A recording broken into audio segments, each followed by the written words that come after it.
Welcome to Women in the Middle Entrepreneurs, the podcast that gives you an unfiltered behind-the-scenes look at what it's really like being a woman in the middle who's over 50 and following her entrepreneurial dreams. Grab a superhero cape, girlfriend, because you deserve one.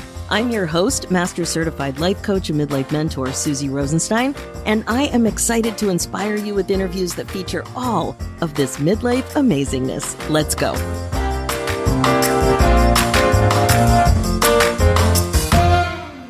Hey there, welcome back to the show. We have another really exciting interview ahead of us about reimagining your career after a wake-up call. Today, you'll be meeting MaryAnn Gramig, a woman in the middle entrepreneur who's an executive and entrepreneur life coach and Advanced Certified Gallup Strengths coach that focuses on the inner critic's tactics to separate the individual from accomplishing their dreams. Welcome to the show, MaryAnn. Thanks so much for joining us today. Hey, Suzy, I'm super excited to be a guest and get to reach out and talk to women just like us who are trying to make it happen. That is exactly what we're doing.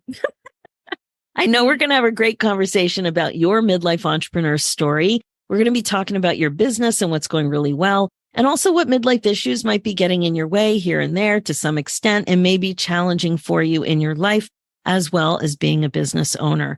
So we're going to start with a really juicy question to get things going. This is my favorite question. I ask it all the time. It's how old you are, how long you've been an entrepreneur, what your entrepreneurial journey was, and, just in general, what it is that you do in the world. So take it away. Yeah. Well, in just 10 short days, I'm going to be 57 years old. Oh, happy early birthday. 18th. Thanks Amazing. so much. Thanks so much. Taking myself out to a little cabin for a retreat. I do that every year to kind of just reset, kind of get perspective on how the last year went and what I want to do going into the next year. I love that. My journey kind of started when I was 47, almost 10 years ago. And I was going along, doing all the things and working for as the executive director of a leadership nonprofit. And I've got lots of nonprofit experience and have led several nonprofits very successfully. It's a cause that's near and dear to my heart, people who are trying to carve out and make a difference in their corner of the world. And I know that's where a lot of female entrepreneurs find themselves, kind of in the nonprofit realm, or it leads into a business. So it was very true for me. But I would get easily bored. I would get easily bored with the law firm that I was working with before that I had left, and then came into this nonprofit work. And things were going fine, but there was just nothing really exciting me in my life anymore. And then we had the big shift, the big kind of trauma that happened in our family that just broke everything apart. That was our 17-year-old daughter had a stroke after swim practice, and it just turned everything upside down. Wow. So that was a big wake-up call to me. I was raised to color inside the lines, very fundamentalist, just hellfire and brimstone part of Eastern Kentucky. And you just kind of did what you were supposed to do to keep your head down and color inside the lines and do what you're told, what society expects. Don't really push the envelope any. And I had lived my life from a very much a rules perspective of what I thought other people expected of me. And when my daughter had the stroke, and I like to relieve everybody very early on when I tell this story. She is now 27 years old. She is thriving, married, has 2 beautiful little girls. She's written up in the American Medical Association journal somewhere for just being a absolute miracle. So she should not have survived the brain injury that she sustained. So we're very, very thankful. Wow. But it just shook me up to the core that if I was doing all these things that I'd been told I was supposed to do to keep, my family safe and my kids safe and pleasing to God and pleasing to society, and then that was the foundation I built everything on, my framework, and it did nothing to protect the absolutely one of the most precious people in my life. What was I doing? So I had come to figure out that I just had never trusted myself.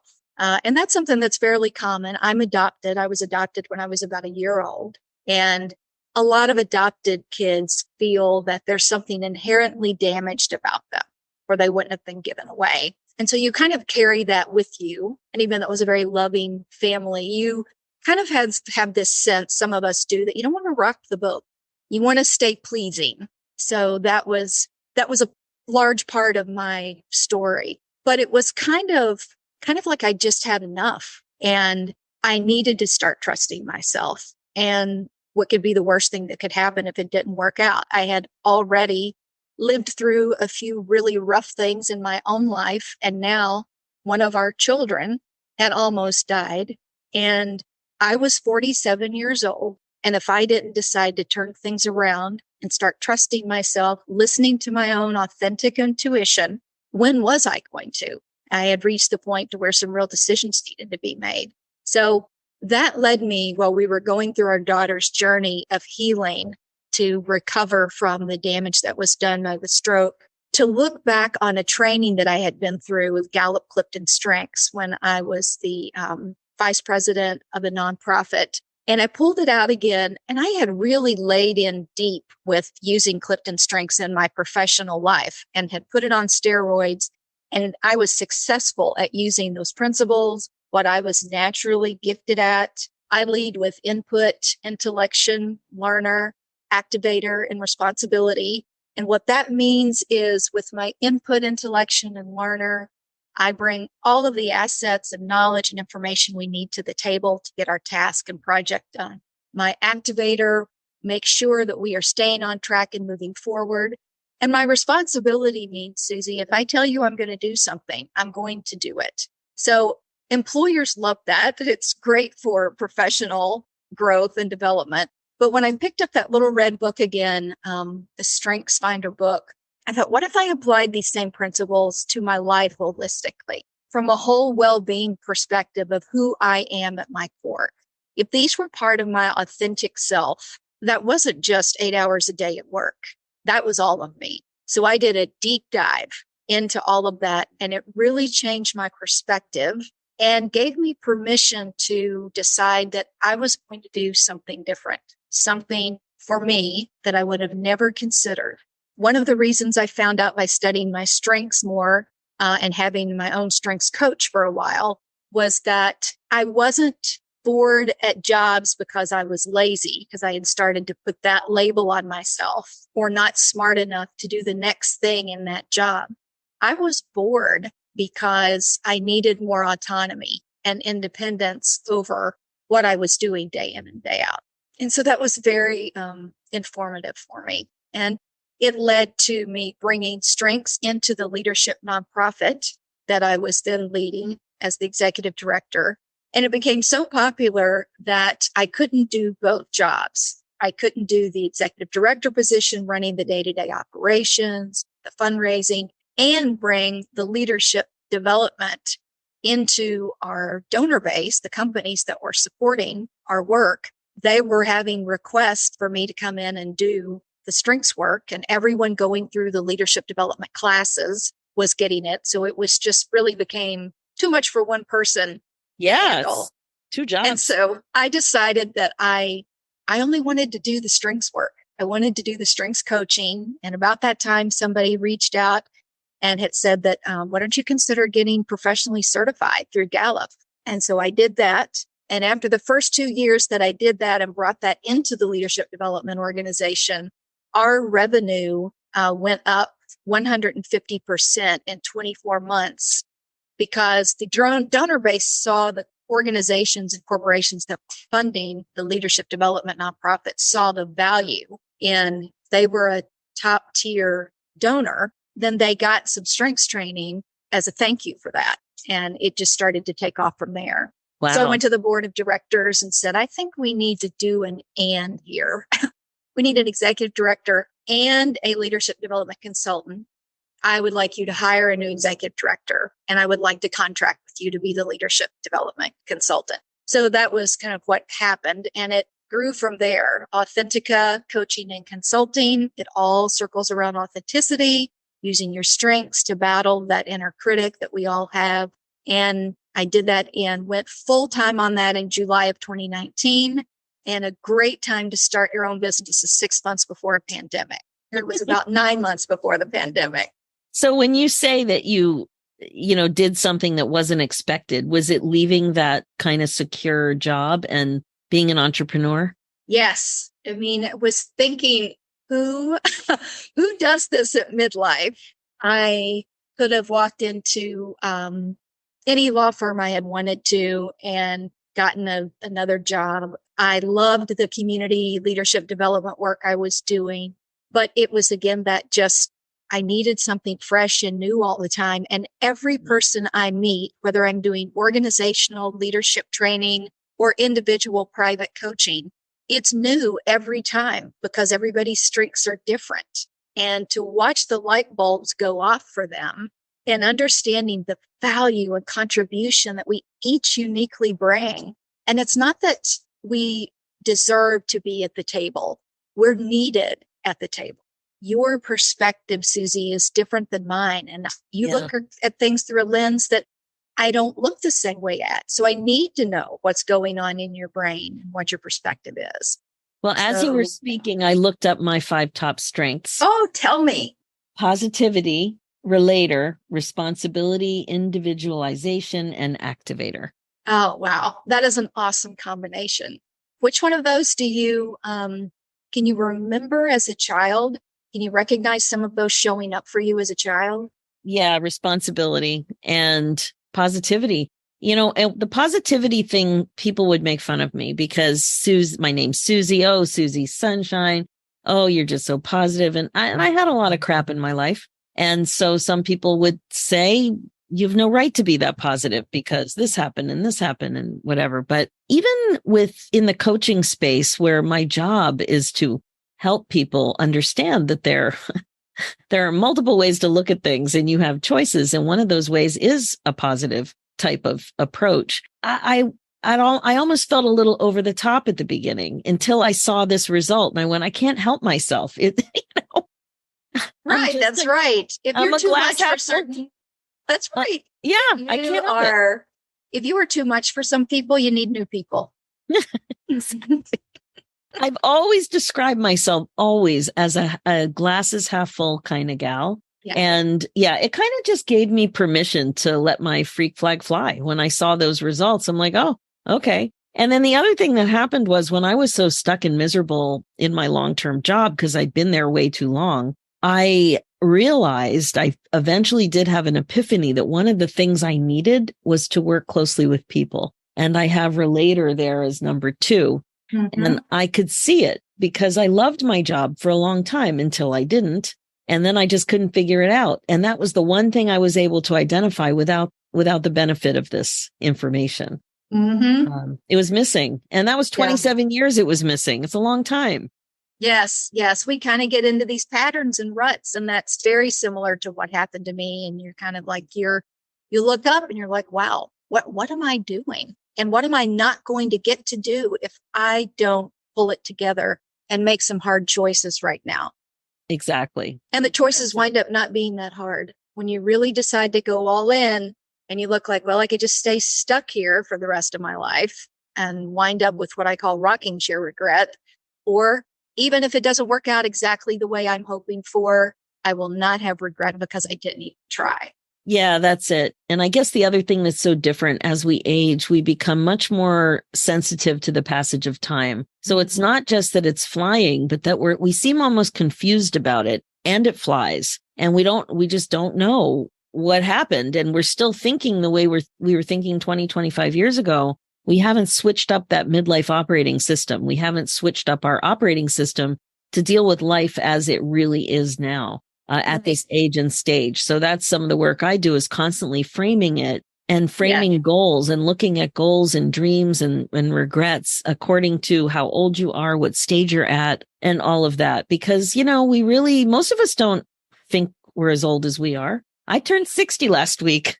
I'm 37 in my mind. Right. Exactly. Well, I think to kind of do a reset at whatever midlife feels like to you, is strengths is a good way to kind of help get your bearings. Like, this is who you are. It's who you've been, and you can take it to the stratosphere, however you want to use those strengths and look at them in a new way than you would have when you were in your 20s, because you've got all this wisdom and experience now to round out how you're naturally wired.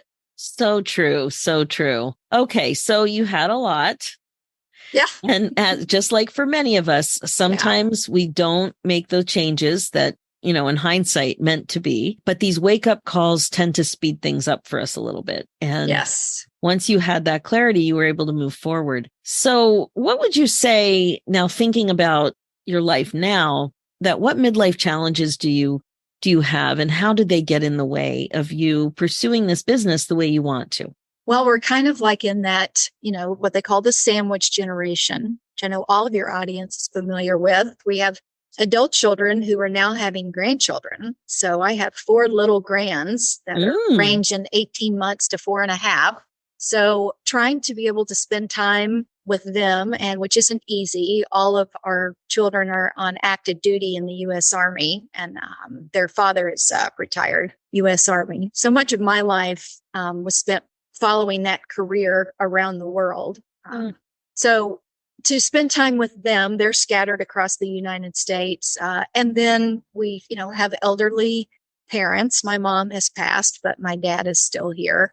And trying to integrate. I don't like to use the word balance, because nothing's ever perfectly balanced for more than a millisecond, not in my life, but to integrate in a way to where there's still something left for the one life that I have and how I want to give and serve, but also to make sure that I can continue to be fueled.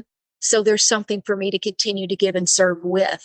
Right. That's a really, really lovely way to put that. So what happens when these things come up? How do you manage or tweak or change or transport? Like, what do you do when there's an extended hospitalization or a special event with one of the grands or whatever is going on? Yeah.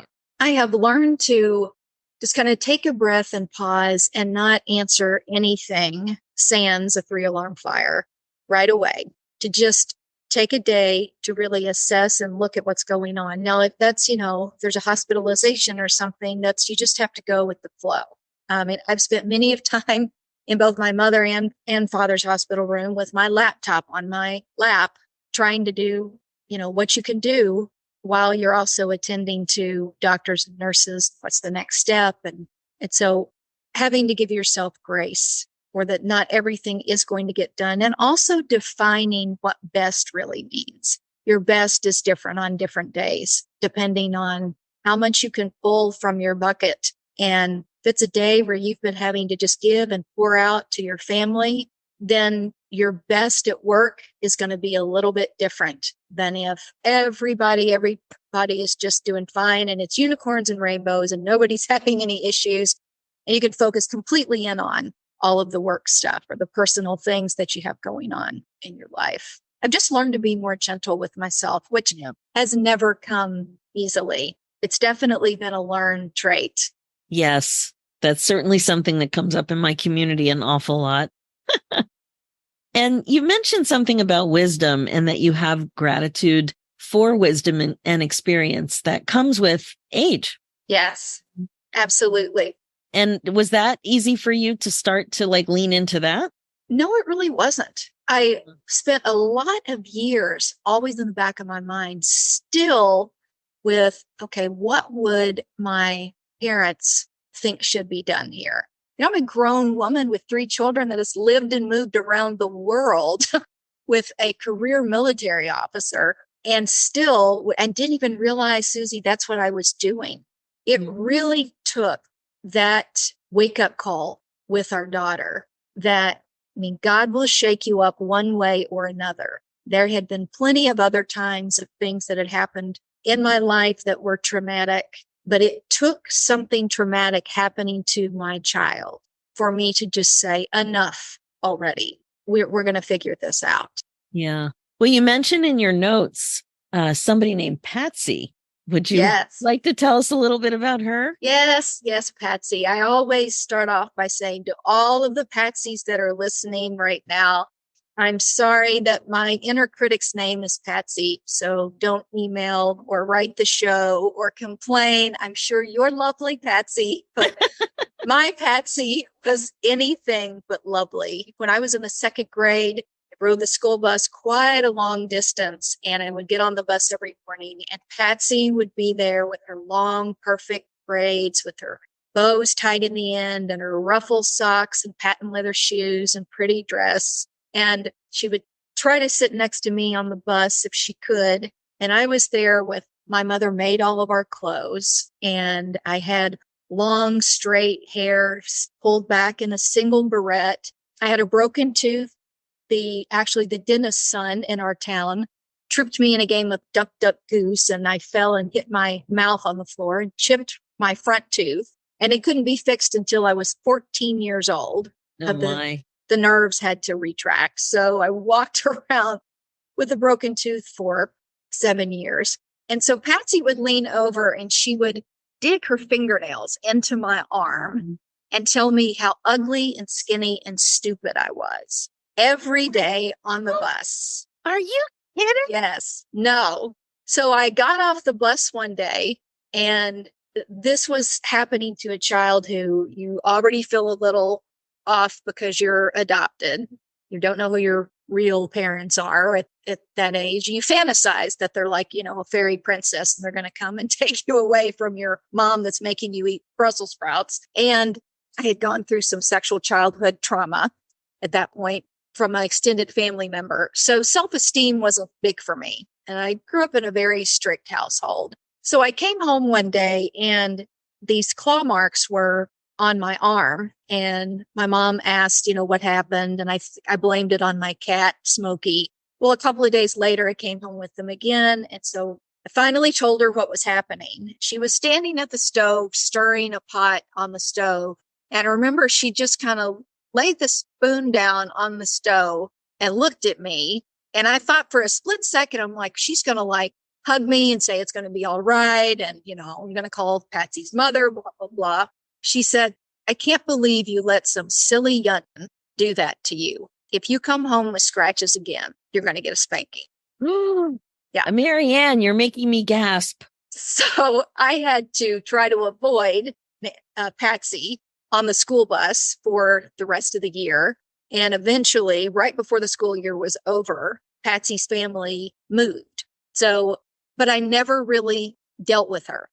Just like many of us never deal with our inner critic. Patsy never really went away because I had never stood up to her. I had never stood up for myself. And so everything she had said and that I had absorbed and taken into myself was still there. She just geographically wasn't present anymore, but she very much lived in my head and at times still tries to dig her claws into me. But I have learned over the years, much through my strengths, that I have the power to grab her by her greasy pigtails and toss her off the playground and tell her to sit down and shut up.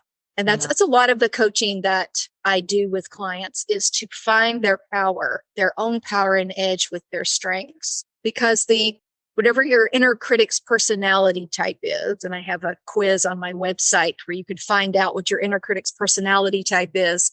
It also, when you peel back the layers of how it presents itself, it becomes your greatest hidden advantage.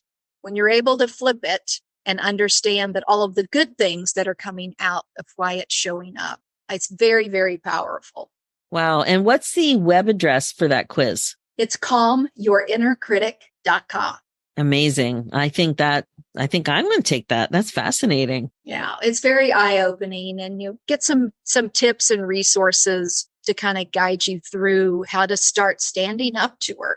Well, I love that you qualified anybody with the name Patsy, because that is a nasty story. My goodness. So tell me, what are you focusing on in your business now? Well, I'm super excited. I've just revamped my 3 coaching package offers to just people who are wanting more consistent time with me as a coach one-on-one. And so I had to go through and look at what I could do. So I have three offers that I'm kicking off. There's a VIP day, Action Taker VIP day. And then there's a Signature Strengths leadership package that's 4 months. And then there is a premier level leadership experience that's 12 months. That has a lot of value, comes with the Leaders Clifton Strengths Assessment. And a lot of people are like, I don't consider myself a leader. I'm not the CEO of some corporation. And even though I work a lot with executives and other professionals, I work a lot with entrepreneurs also. And it starts with higher level self-leadership. You don't have to be managing $100,000 multi-million dollar projects or have a team of 50 or 100 people under you. To lead yourself at a higher level that is authentic and genuine, and where you can make some, my tagline is fearless insights for dynamic outcomes. When you can get fearless with looking within and use your strengths to walk yourself through the areas that need growth, the outcomes that you can produce for yourself are beyond anything you could ever imagine.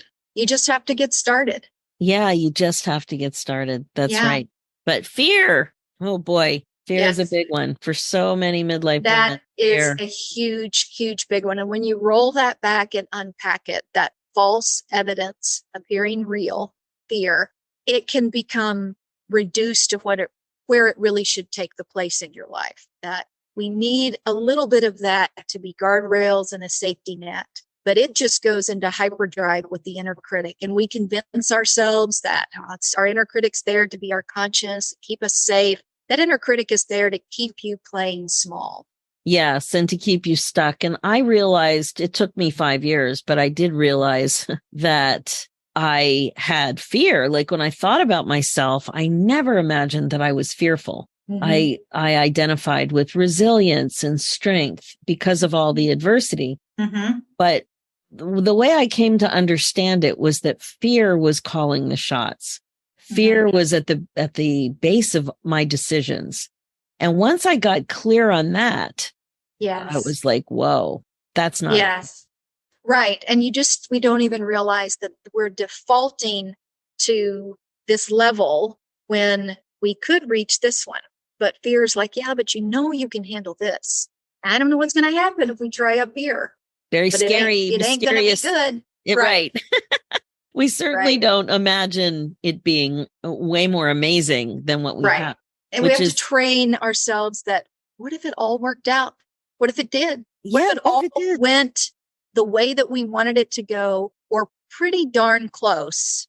How fabulous and amazing. And how many opportunities are we missing because we won't even let ourselves go there? Yeah, exactly. That's really it. So another thing that you mentioned when we were talking about what you're focusing on, you mentioned legacy for your kids and grandchildren. Can you tell me a little bit about that? Yes, I've been working really, really a lot on breaking like generational patterns. And I've talked really openly with my kids about how for a while I parented like we all do, very much like I was parented. And that if there's ever anything that, I'm sure there were things that were good about the way I parented. They all say that there were, but anything that their dad and I may have done that just they don't want to replicate in their own house. It didn't serve them, that they need to trust their intuition. And one of the things I especially want to break is I was always overly concerned with what all the other mothers would think. So my kids needed to be acting well, behaving well. It's also kind of a culture piece in the military and the officer corps. Your family's expected to look, act, and behave a certain way. You are not the kids that are getting in trouble at school. It reflects poorly on the service member. There's a lot of that in that culture. So I'm not proud of the fact that many times I was more concerned with what the other mothers in the PTA or on the carpool would think than really looking into the heart of my own child and getting to the bottom of, okay, what caused that behavior? What's going on here? Now, they all say none of them are scarred for life, but they also know that I'm open to talk about anything that, you guys didn't come with manuals. We did the best that we could, but I probably was too strict during a portion of their lives growing up. And as I was getting further along in my own personal growth and development, started addressing some of those issues and not caring what the other mothers thought. But I wish I would have done it sooner. I really wish I would have done it.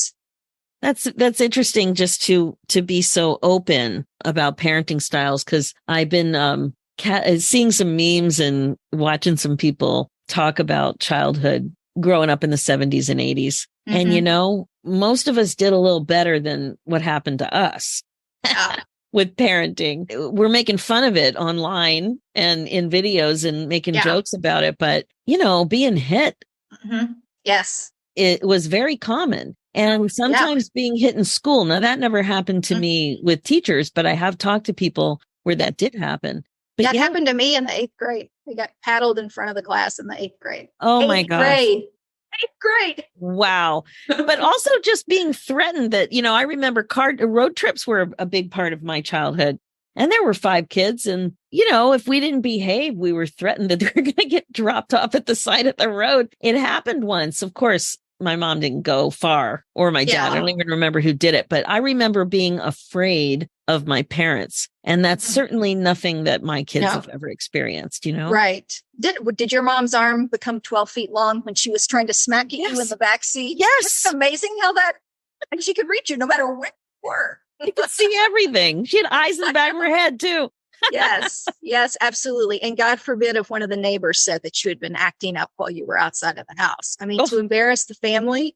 Oh no. Get in trouble in school. It was worse at home. Wow. Yeah. Mm-hmm. Yeah. Anyway, that is amazing that you've been talking to your kids very openly about that now that they have their own children. Yeah. So, it would be likely otherwise to get into that autopilot parenting. Yeah. And of course, you're going to be in their heads anyway. And that's just the way it is. But just to be aware that you've got choices to make and that you're open to it. Yeah. Yes, absolutely. And I try to, if they ask for my advice, sometimes I'll say, well, this is an area where I would have done things differently if I had it to do over. And so they seem to appreciate that. My parents were very loving people, but there was a definite, way that children behaved and did not interrupt, seen and not heard, that kind of thing. Definitely. Yeah. Yeah. Well, times are different. Mm-hmm. And we're allowed to say that. We've earned that. That's right. That's we have perspective right. and wisdom. Yes. Uh-huh. So, MaryAnn, tell us, how can people best get in touch with you? Well, the best way to get in touch with me is to go to calmyourinnercritic.com. Oh, that's great. And do you show up on social media? Do you have a favorite place? Yes. I'm on Instagram and Facebook and LinkedIn at MaryAnn Gramig. And on Facebook, it's MaryAnn Gramig Authentica Coaching. Okay, amazing. Of course, I'll have that information in the show notes. MaryAnn, it's been amazing getting to know you. Thanks so much for taking the time today to share all of this stuff. And I really appreciate how authentic you are with your story and with your perspective and insights. It's been a great interview. So thank you. Well, thank you for giving me a chance to connect with your audience. We are some powerful, sensitive women whose feminine energy needs to be out there in the world, and we need to just own that. Our best years are in front of us. 100% agree with you. Amazing. Okay, that is it for now. If you're listening and loving what you hear, please like and subscribe. Reviews are great too and much appreciated. And if you're a woman in the middle who's 50 or over and an entrepreneur and would also like to come on the show, please go to www.midlifeinterviews.com and fill out an application. We'd love to have you on to share your story. Thanks so much for listening. It's never too late for you to put yourself on your agenda. I'm Suzy Rosenstein, and I'll talk to you again soon. Now, real quick before we say goodbye, if you are connecting with this show, I'd love to invite you to a happiness breakthrough coaching session. It's my laser-focused coaching call that will help you get clear about what's getting in your way as a woman in the middle entrepreneur and confident about your next steps to more happiness in your next chapter. Head over to www.nextchapterbreakthrough.com. Talk to you soon.